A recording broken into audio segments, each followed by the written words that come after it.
Alhamdulillah pada subuh gabungan pada hari ini telah hadir di tengah-tengah kita guru kita Mukarram Al-Ustaz Abdul Hadi. Dan pada hari ini tema kita sesuai dengan yang akan kita hadapi beberapa hari ke depan, yaitu bulan haji. Tema kita pada hari ini adalah keutamaan ibadah haji. Kepada Ustaz Abdul Hadi, kami persilakan Ustaz mulai kajian kita pada pagi hari ini.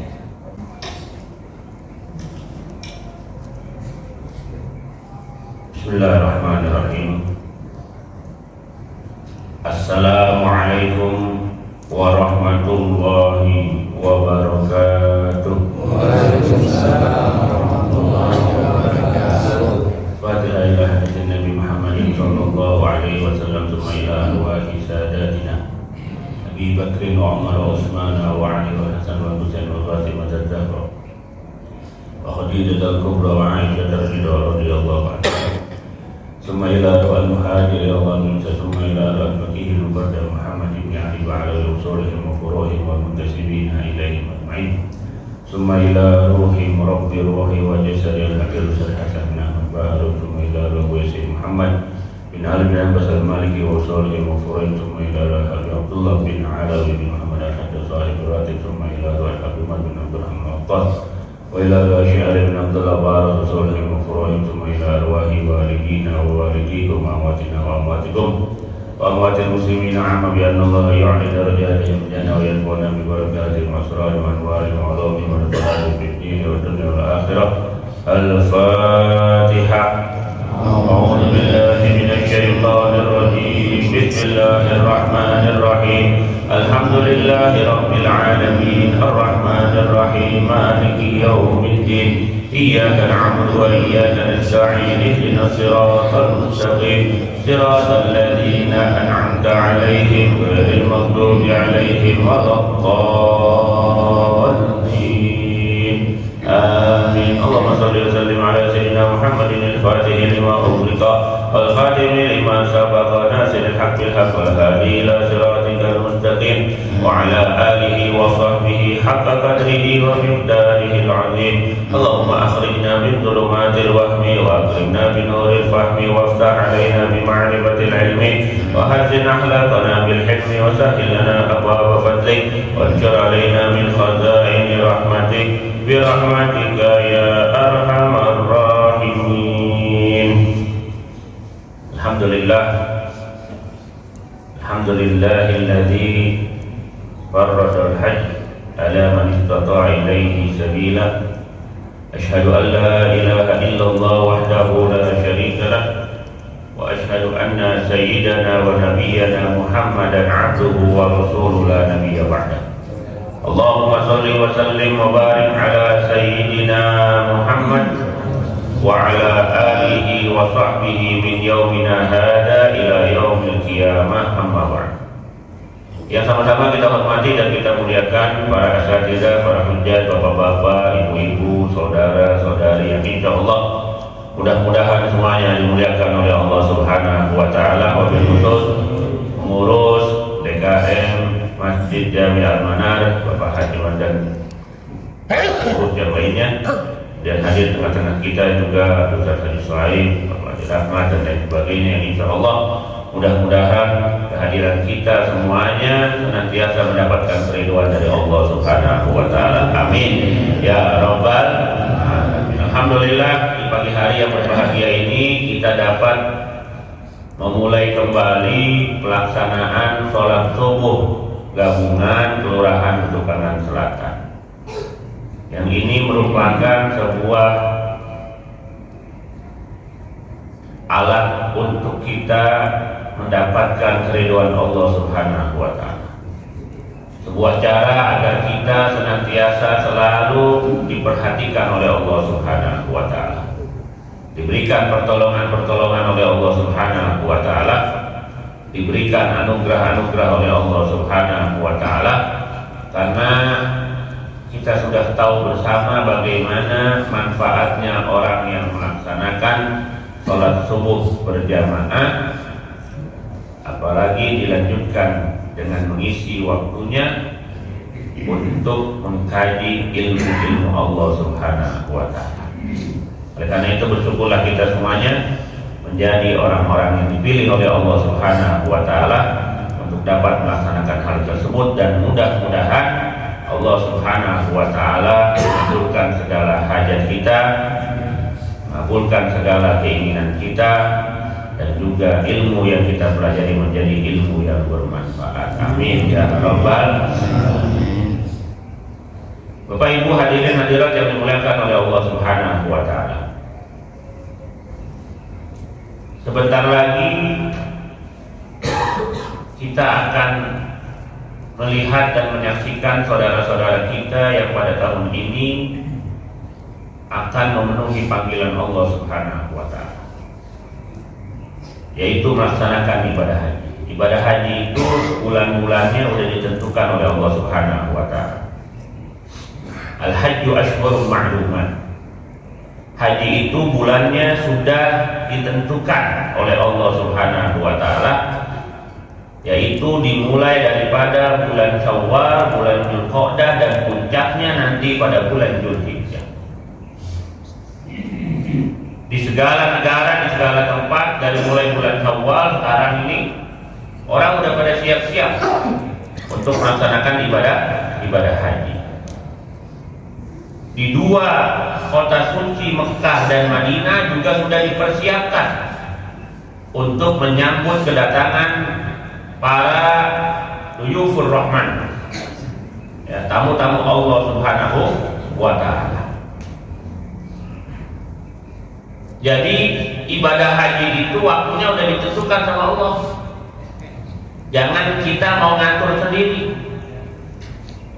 Karena ada orang yang berpendapat bahwasanya haji itu wukufnya jangan cuma tanggal 9 aja, dibagi-bagi bulannya, biar supaya nggak pada berdesak-desakan, biar supaya nggak berdesak-desakan. Itu pendapat orang gila, pendapat orang gila, pendapat orang yang tidak mau mengikuti apa yang telah diperintahkan oleh Allah Subhanahu wa Ta'ala. Nabi kita Muhammad Shallallahu Alaihi Wasallam sudah kasih tahu sama kita semuanya bahwasanya al-hajju Arafah. Puncak daripada haji itu adalah pelaksanaan wukuf di Arafah, dan wukuf di Arafah itu tanggalnya sudah ditentukan, yaitu tanggal 9 Dzulhijjah. Jadi jangan lagi kita ngikutin pendapat orang-orang yang seolah-olah dia lebih pintar dari Nabi, ya, lebih pintar dari Nabi. Kalau Nabi memang mendapatkan wahyu dari Allah untuk melakukan haji itu di berbagai macam bulan, pasti Nabi lakukan itu. Tapi Nabi melakukan haji itu puncaknya adalah wukuf di Arafah tanggal 9 Dzulhijjah. Oleh karena itu, ya, kita harus mengikuti apa yang dilakukan oleh Nabi kita Muhammad Shallallahu Alaihi Wasallam. Kata Nabi kita Muhammad Shallallahu Alaihi Wasallam, "Khudhu anni manasikakum." Kalian contoh aku, kata Nabi, ketika melaksanakan ibadah haji. Hadirin yang dimuliakan oleh Allah Subhanahu wa Ta'ala, ibadah haji itu merupakan rukun Islam. Bunyal Islamu ala khamsin. Islam itu didirikan atas 5 pondasi. Syahadati alla ilaha illallah wa anna muhammadar rasulullah wa iqamis shalah wa ita'iz zakah wa hajjul bait wa shaumi ramadan. Jadi ada hadis yang lain, wa shaumi ramadan wa hajjul bait, hajinya di belakang. Haji itu merupakan salah satu daripada rukun Islam, yang mana pondasi daripada Islam itu yang pertama adalah syahadat, kemudian sholat, kemudian zakat, kemudian puasa Ramadan, kemudian melaksanakan ibadah haji. Ibadah haji wajib bagi orang-orang yang mampu melaksanakannya. Kalau nggak mampu nggak wajib. Kalau sholat, orang sudah sakit aja masih tetap harus sholat. Orang lagi sakit nih, tetap harus sholat. Makanya jangan sampai kalau kita mengunjungi orang sakit, kita bilang sama yang sakit, udah ente mah tenang aja, gak usah sholat, yang lagi sakit. Salah. Malah lagi sakit harus banyak sholat, biar kalau mati dalam keadaan ibadah. Malah orang sakit kagak boleh sholat sama dia. Banyak kayak begitu dia ngomong. Kalau ngunjungin orang sakit, udah gak usah sholat karena kenapa lagi sakit. Salah, orang sakit itu malah harus lebih mendekatkan diri kepada Allah. Sholat itu sangat penting. Gak ada kalimat tidak boleh sholat. Ketika berbicara tentang masalah haji, Allah Subhanahu wa Ta'ala sudah memberikan ketetapan kepada kita, walillahi 'alan nasi hajjul baiti man istata'a ilaihi sabila. Di haji itu wajib bagi manusia, ya. Walillahi 'alan nasi hajjul bait. Allah telah mewajibkan kepada manusia untuk melaksanakan ibadah haji man istata'a ilaihi sabila, bagi orang yang mampu melakukan perjalanan ke sana. Ada orang mampu haji, tapi dia bilang apa? Saya belum dipanggil oleh Allah Subhanahu wa Ta'ala. Harusnya kita sudah tahu semuanya bahwasanya kita semuanya ini sudah dipanggil oleh Allah Subhanahu wa Ta'ala. Semenjak zaman Nabi Ibrahim, ketika Nabi Ibrahim melakukan renovasi daripada Ka'bah itu, beliau sudah diperintahkan oleh Allah Subhanahu wa Ta'ala untuk manggil semua manusia yang ada sampai hari kiamat.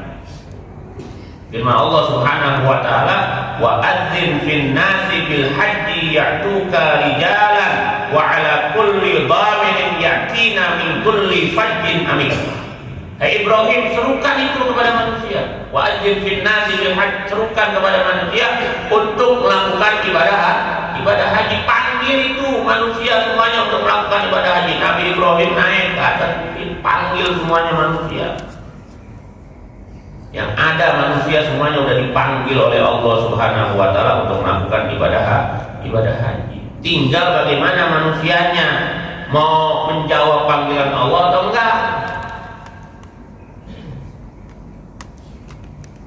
Kadang-kadang ada orang yang duitnya banyak, kagak mau juga pergi haji. Alasannya ada aja.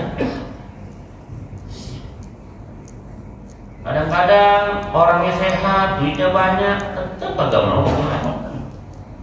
Padahal berapa banyak orang yang kagak punya duit pengen pergi haji. Betul? Ya, yang betul itu dia tuh kagak punya duit tuh. Tapi jangan putus asa. Yang namanya panggilan Allah, mau orang punya duit deh, mau kagak deh, kalau emang udah dipanggil, maksudnya sudah benar-benar dia itu dipilih oleh Allah untuk memenuhi panggilan Allah, dia pasti berangkat. Ada haji kosasi, haji mana paling kos sudah kelihatan haji kosasi. Apa haji kosasi? Ongkosnya dikasih. Ada nggak orang pergi haji ongkosnya dikasih sama orang? Mana orang bisa? Yang ngasih, maksudnya yang ngasih mana orang? Mau ngapain? Mau didatengin orang yang biar ngasih. Ada haji Abidin. Tahu haji Abidin? Haji atas biaya dinas. Haji Abidin ya, yang dibiayain oleh negara ya. Karena dia dinas melakukan pendampingan bagi jamaah haji. Yang mana insya Allah tanggal 23 kloter yang pertama sudah masuk ke asrama haji Pondok Gede.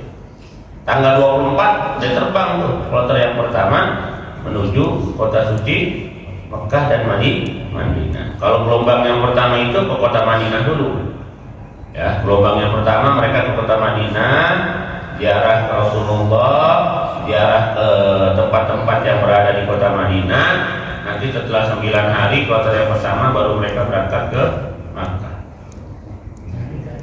Terus ngapain sih orang harus melaksanakan ibadah haji?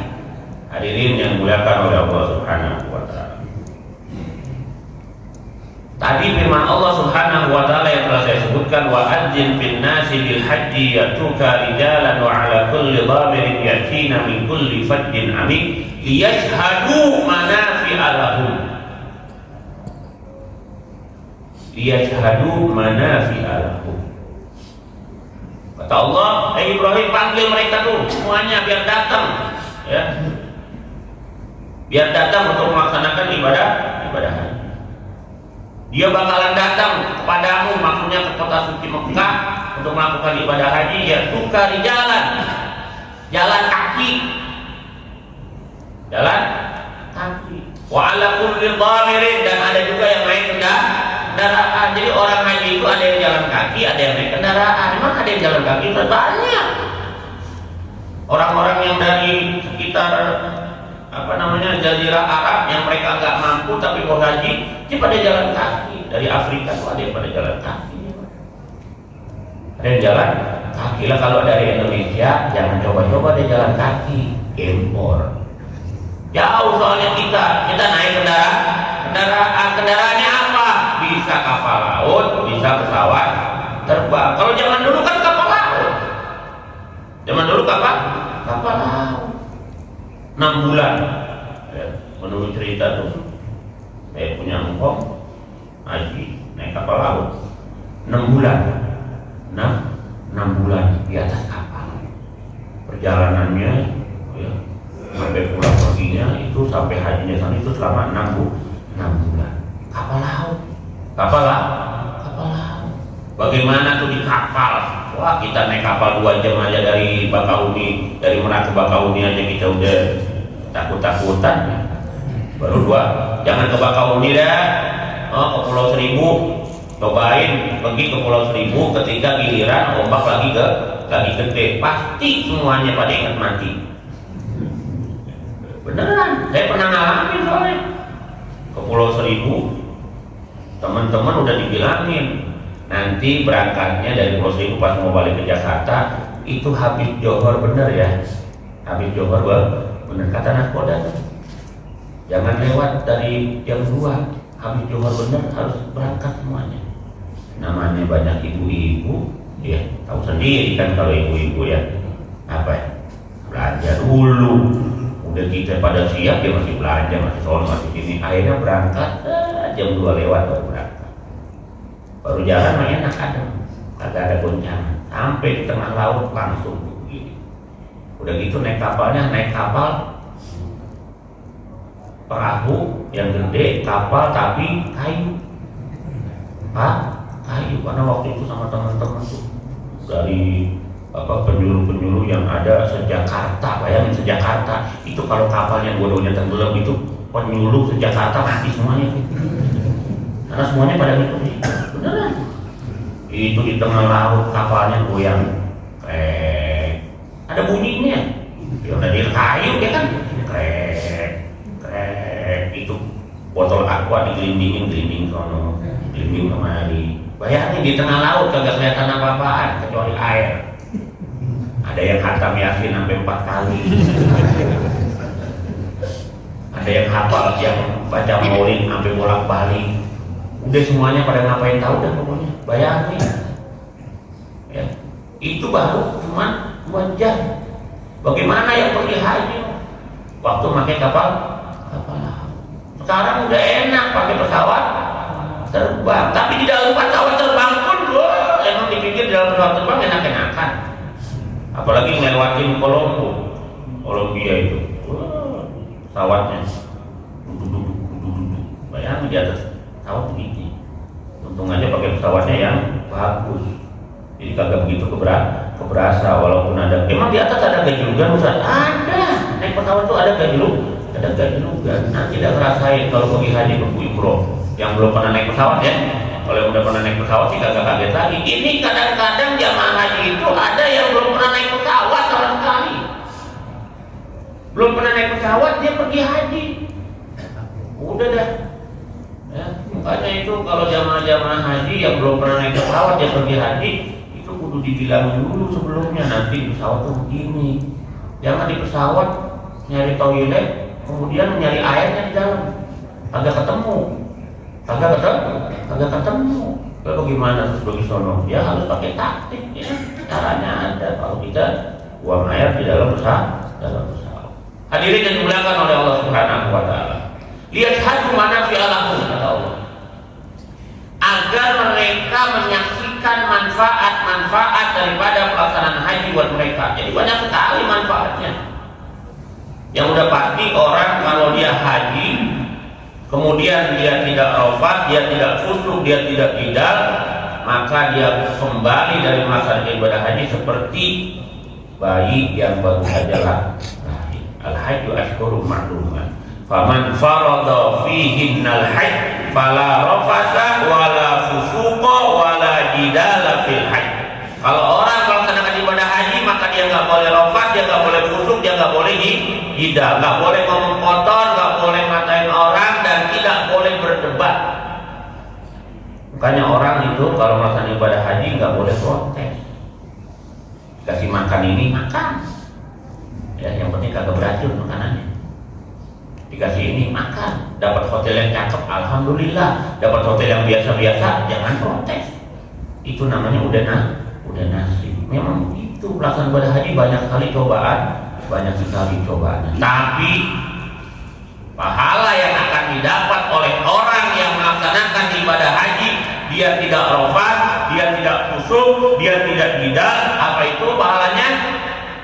Seperti orang yang baru saja lahir, dosanya diampuni oleh Allah Subhanahu wa taala. Kemudian juga orang yang melaksanakan haji pahalanya tiada lain kecuali surga. Al-hajjul mabrur laisa lahul jaza illa jannah. Orang yang hajinya mabrur, maksudnya mabrur di sini adalah dia tidak rafas, dia tidak khusyuk, dia tidak bidal. Maka pahalanya tidak lain adalah surganya Allah Subhanahu wa ta'ala. Karena haji sendiri itu kalimatnya itu ada huruf H, ada huruf jim. Ya kan? Haji, al-hajju, H dan jim. H di sini menurut ulama itu adalah arti daripada al-hilim, kasih sayang Allah. Jim itu adalah al-jaram, dosa, dzunub, ya, dzunub atau dosa. Jadi seolah-olah orang yang haji itu seakan-akan, dan memang seperti itu, orang yang haji itu ketika dia memenuhi panggilan Allah, dia akan ngomong, "Jitu kaya Rob bidambi, bidarmi ay bidambi." Aku datang kepadamu, ya Allah, dengan segala dosa-dosaku. Tagfiruli bihilmika, agar engkau ya Allah mengampuni diriku dengan rasa kasih sayang. Jadi kalau kita melaksanakan ibadah haji itu, ya, kita benar-benar akan merasakan manfaat-manfaat yang sangat besar. Contoh daripada rukun-rukun haji, ketika kita tawaf, ya, ketika kita sedang melakukan, ya, ibadah haji, kita sudah niat ihram, maka kita tidak boleh lagi memakai pakaian-pakaian yang berjahit. Bahkan kalau laki-laki nggak boleh pakai apa-apa kecuali 2 kain ihram. Ini memberikan pelajaran kepada kita bahwasanya, hei manusia, kamu itu nggak punya apa-apa, nggak punya apa-apa. Di hadapan Allah kamu itu nggak punya apa-apa. Mau dia presiden sekalipun, tetap ketika dia sudah niat ihram baik umroh ataupun haji, dia nggak boleh pakaian yang berjahit. Ada presiden melaksanakan ibadah haji pakai jas? Ada nggak? Nggak ada. Walaupun dia punya duit banyak, Sultan Bolkiah, ya, raja yang ada di Brunei Darussalam, presiden Darussalam itu, Ya, ketika melakukan ibadah haji pakai pakaian yang berjahit, ya pakai jas kebesarannya, pakai baju kebesarannya, pakai apa? Kain putih sama lah punya kita. Kain ihram, oh dari sutra paling besar, enggak dari sutra juga. Bahkan ada orang yang pakai kain ihram itu dari kain kafan. Dari kain kafan. Dia pakai kain kafan. Kain kafan yang pakai buat ihram, boleh saja boleh. Yang penting kan tidak berjahit. Dari kain kafan. Ya. Kalau kita masih mendingan pakai kain ihram yang rada tebelan, ya. Dia pakai kain kafan. Ketika kita sudah niat ihram itu kita menghambakan diri kita di hadapan Allah, dan Allah kasih tahu sama kita, hei kalian manusia, kalian gak ada apa-apanya di hadapan Allah. Orang kaya, orang miskin, semuanya sama di hadapan Allah, kecuali takwanya kepada Allah Subhanahu wa Ta'ala. Ketika kita berada ya,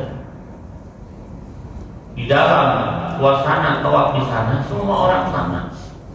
Semua orang sama, nggak ada tuh yang namanya pejabat, yang namanya rakyat biasa, beda-bedain, nggak ada, sama semua nggak pakai apa-apa, cuma pakai kain ihram doang, cuma pakai kain ihram.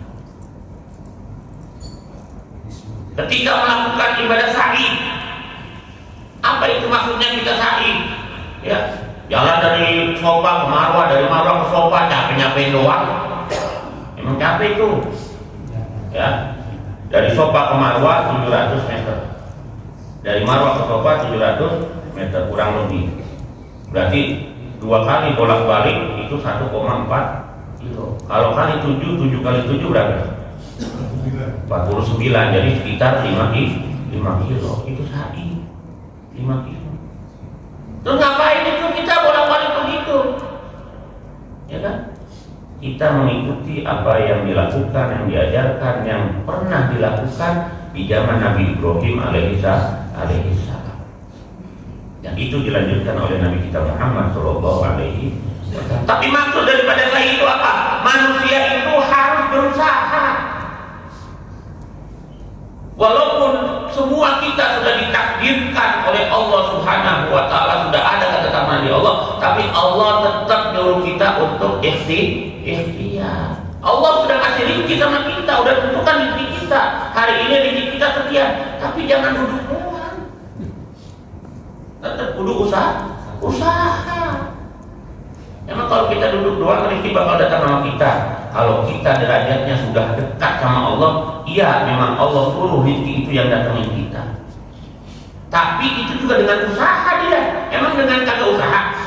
Dengan usahanya ibadah kepada Allah. Ada orang-orang tertentu yang dia hanya ibadah kepada Allah. Berarti usahanya adalah ibadah. Dia ibadah kepada Allah, maka rezeki itu disuruh mendatangi dia oleh Allah Subhanahu wa Ta'ala. Kalau model kayak kita,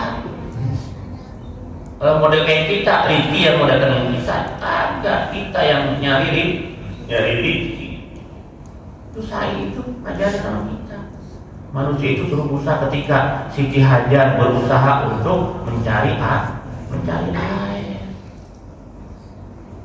untuk mencari air. Kemudian ketika kita wukuf di Arafah, di Arafah, ngapain panas-panas? Kalau zaman sekarang enak atau panas enggak? Kalau zaman sekarang wukuf di Arafah enggak Pak? Enggak panas. Loh gimana panas? Ada AC-nya. Ada AC-nya. Kagak panas. Makanya orang kalau lagi wukuf di Arafah jangan dalam tenda aja. Keluar dari tenda biar ngerasain panasnya Arafah. Biar ngerasain seperti yang Nabi rasakan. Ya.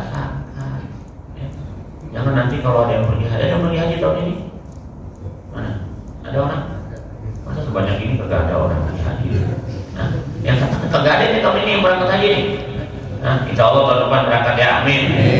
Dari mana duitnya Ustaz? Udah kita aja mau dari mana kek? Ya kan? Yang penting berangkat. Insya Allah berangkat umroh insya Allah. Ya. Jadi ketika lagi kita berada di Arafah, ya, kita keluar dari tenda merasain panasnya.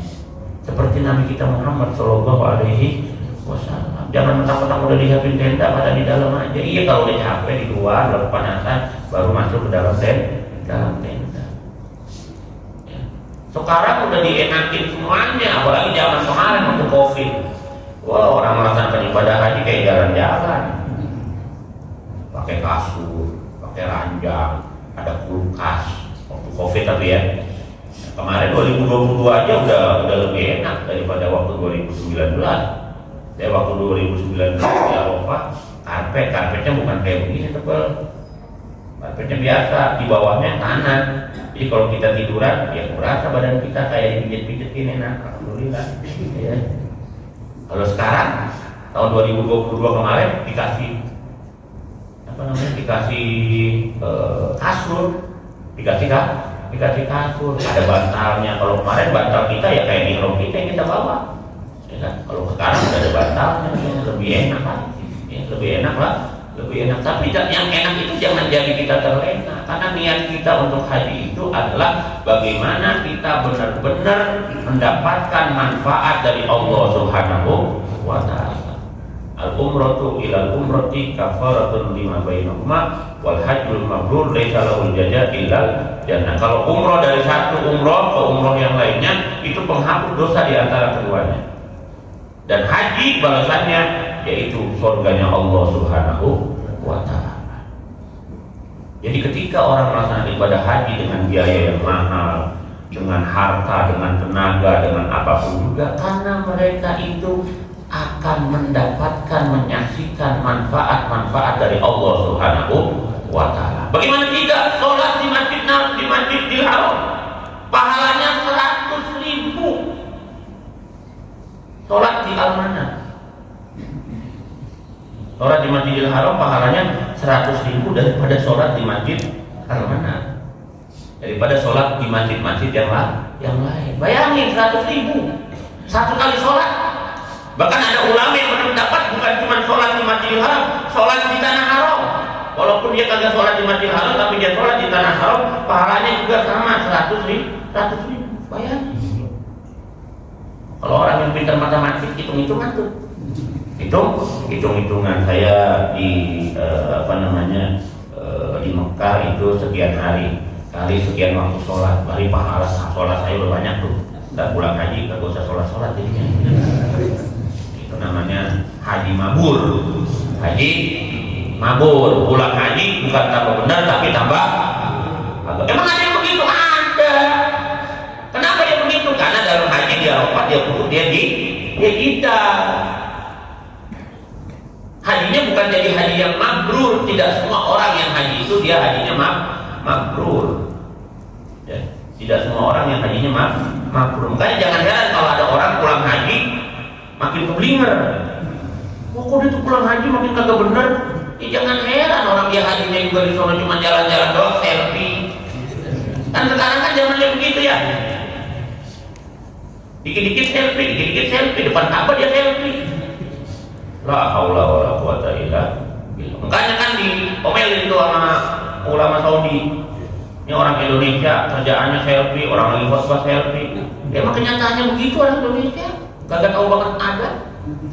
Bukan kita jelek-jelekin orang Indonesia, bukan. Emang kelakuan orang kita kadang-kadang banyak kan begitu. Bukan ibadah malah selfie, update status dah. Alhamdulillah di depan Ka'bah. Maksudnya apa? Ngapain pakai begitu? Itu orang Indonesia tuh. Kalau haji umroh, apalagi mak-mak mau nih. Kalau ada mak-mak di belakang, betul kalau umroh jangan tinggal kayak begitu. Di depan Ka'bah pakai topi yang paling gede. Tahu kan topi yang gede? Yang biasa di pantai, dia pakai di depan Ka'bah. Pada selfie pakai topi yang gede, yang lebar begitu. Ngapain? Maksudnya ngapain? Jadi kalau kita pengen mendapatkan haji mabrur, kalau umroh kita ingin makbulah, menghapuskan dosa kita jangan ria.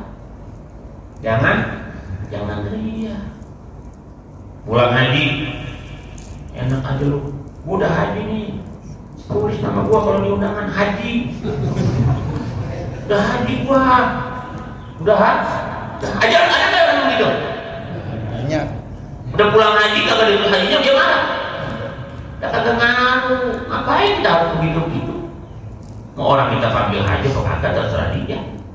Ya kan? Haji itu di Saudi, di negara-negara Arab nggak ada tuh orang pergi haji pulang haji dipanggil haji, nggak ada, dia nggak pakai haji, nggak ada di sana, nggak pakai begitu. Cuma di Indonesia doang pakai begitu. Padahal yang ngasih gelar di Indonesia haji itu orang Belanda. Yang ngasih gelar haji orang yang pulang dari Saudi, orang yang pulang dari Arab, pulang ke Indonesia dikasih gelar haji. Yang ngasih gelar haji itu adalah Belanda. Kenapa dikasih gelar haji? Karena kalau yang pulang dari sono itu dianggap radikal.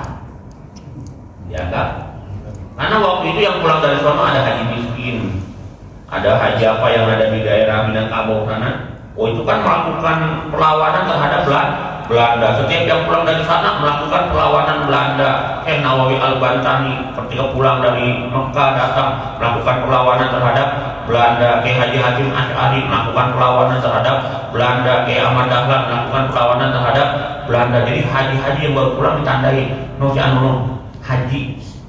anu perlu diwaspadai. Jadi kalau ada orang yang selalu mewaspadai orang yang pakai haji alias dia itu ulama diwaspadai dulu, maka dia sama Belanda.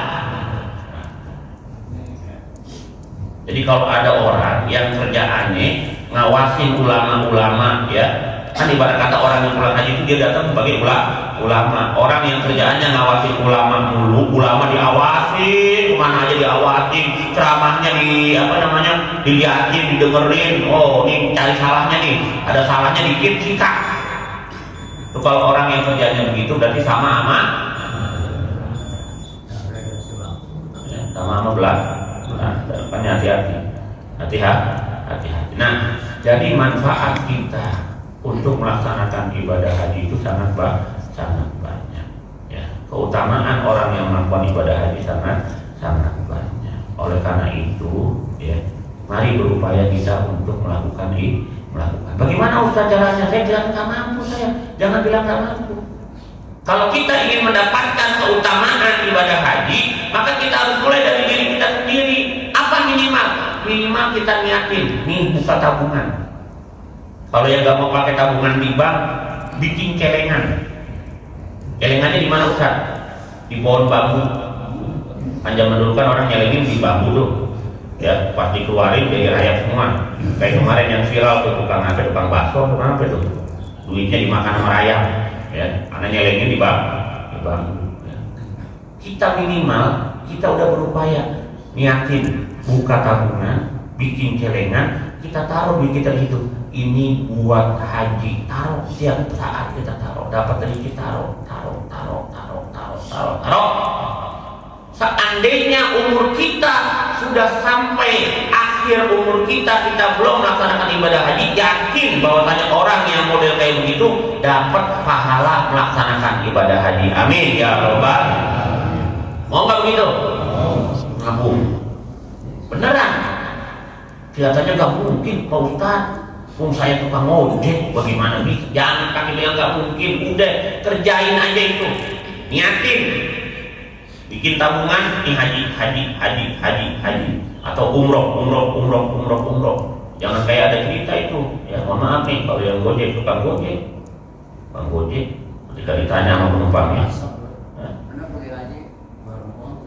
tukang bakso. Ini tukang gojek bilang apa? Ketika ditanya sama penumpangnya, Bang, tiap hari dapat berapa Bang gojek? Alhamdulillah, ya kadang-kadang 50.000, kadang-kadang 100.000. Buat apaan Bang? Alhamdulillah, separuh saya buat makan dan bensin dan sebagainya, separuh lagi saya buat umroh katanya. Separuh ini buat umroh. Hebat banget orang. Tukang ojek aja duitnya buat umroh. Tiap hari tuh Bang buat umroh. Iya, saya sisain buat umroh. Jika cerita di penumpang penasaran, besok ketemu lagi sama tukang ojek, Bang, saya pengen ke rumah Abang kan? Nah boleh, ayo kalau mau datang dia ke rumahnya. Datang dia ke rumahnya biasa aja. Rumahnya biasa orang wujud tapi tetap nyisain buat umroh. Separohnya buat biaya dia hidup, separoh lagi buat umroh. Giliran bininya keluar dari dalam rumahnya ngasih kopi sama makanan, dia bilang gini sama bininya, umroh di bapak yang biasa, nah gue sama saya nih. Jadi bininya namanya umroh.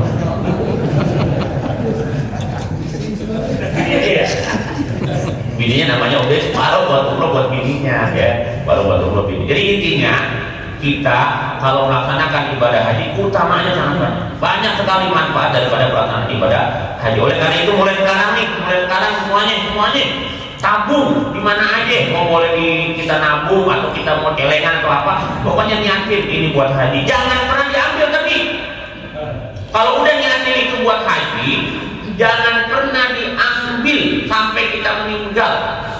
Ya.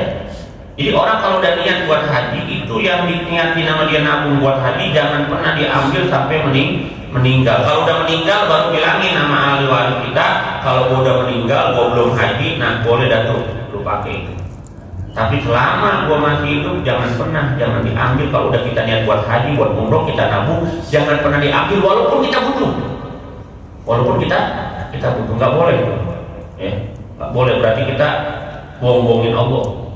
Kalau kita udah niat buat haji, buat umroh, tapi kita pakai juga, jangan. Kalau udah niatin itu, udah tetap niatin aja. Kita butuh apapun itu jangan ditakutin, karena itu udah niatin buat haji, buat umroh. Insya Allah, kalau orang yang model seperti itu, walaupun dia belum mampu, belum sempat untuk memenuhi panggilan Allah Subhanahu wa Ta'ala, maka ketahuilah bahwasanya orang yang seperti itu dosanya akan diampuni oleh Allah dan dia akan mendapatkan pahala haji. Amin ya rabbal. Mudah-mudahan Allah Subhanahu wa Ta'ala kasih kesempatan kepada kita untuk dapat memenuhi panggilan Allah, melaksanakan haji ke Baitullah dan juga melaksanakan ibadah umroh, berziarah ke makam Nabi kita Muhammad SAW. Dan kita doakan mudah-mudahan jamaah-jamaah haji Indonesia yang pada tahun ini akan melakukan ibadah haji, mereka semuanya diberikan kesehatan oleh Allah Subhanahu wa Ta'ala, kemampuan untuk melaksanakan ibadah haji, dan haji mereka menjadi haji yang mabrur sehingga mereka pulang ke Indonesia membawa keberkahan buat Indonesia sekalian. Amin ya rabbal alamin. Mudah-mudahan bermanfaat dan Assalamualaikum warahmatullahi wabarakatuh.